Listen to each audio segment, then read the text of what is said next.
La France n'est pas bonne conseillère en Afrique. Ni aujourd'hui, ni hier. On a accédé au pouvoir et on a constaté un certain nombre de faits. La France n'est pas bonne conseillère en Afrique. Ni aujourd'hui, ni hier. On a accédé au pouvoir et on a constaté un certain nombre de faits et qui, justement, motivent mon maintien dans le combat. Nos dirigeants sont soumis à cette pression-là que nous ignorions. Et que la réalité, c'est ça, quand on parle de France Afrique.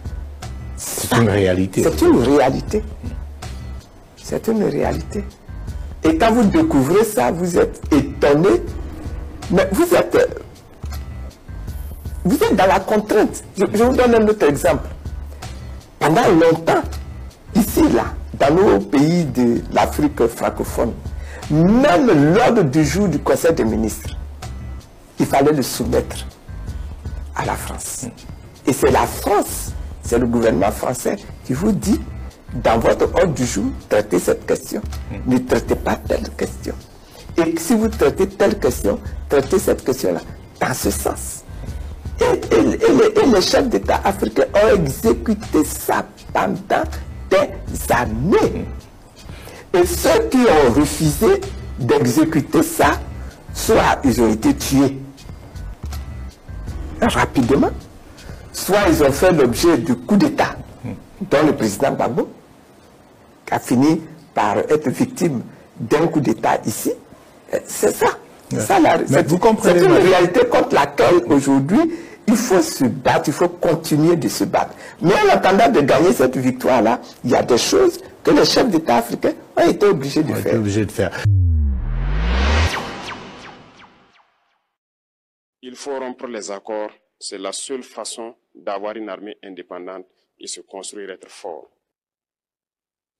Mais beaucoup de gens ne le comprennent pas peut-être. Et même avec ces accords, la France choisit dans nos États des élèves officiers pour aller les former. C'est à travers ces mêmes accords.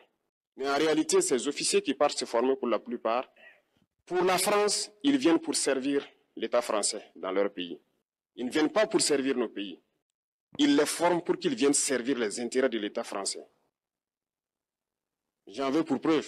Lorsque nous nous sommes révoltés, beaucoup d'officiers au Burkina qui ont été formés en France ont été immédiatement contactés pour leur dire que c'est le moment de se mettre en action parce que vous avez été formés pour ça, pour servir les intérêts de la France.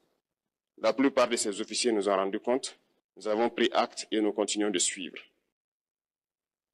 Lorsque un officier formé en France arrive dans son pays et par malheur meurt soit par accident ou bien sur le champ de bataille, en France, il y a une nuit d'hommage aux morts dans l'armée, comme partout ailleurs.